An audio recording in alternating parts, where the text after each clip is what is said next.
I mean, that was two totally different teams last year and this year. I think, and also the weather. Weather played a big part in the game last year. I mean, they were a passing team last year, and they couldn't throw the football in that weather. I mean, snowing sideways, and so they were kind of one-dimensional, and so we had an edge there. And when and so it's completely different this year. They got a different football team. They've got their offense is good, and it was last year. And then this year they've got some defensive guys that have really come in and helped their defense. So I mean, to me, it's two different teams. And so, we're preparing on what we've seen this year, and really hadn't even looked at last year. Mm-hmm.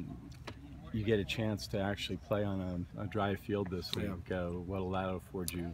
Well, I think that we're obviously pumped about that to be, the last two games we've played in some bad weather, bad rain weather, and it really affected, I think, special teams and passing the football. Even though we were very efficient and effective at Old Dominion, we still going into the game, we only threw it 10 times in the first half, and so you're not, as a play caller, you're not looking to throw the football much. So this week, we think we'll have the full arsenal in our offensive, and hopefully we'll be able to move the ball through the air. That's where we've not done as well this year. We've obviously been able to run the ball, and we'll lean on the run also again, but we need to be able to complete some balls down the field.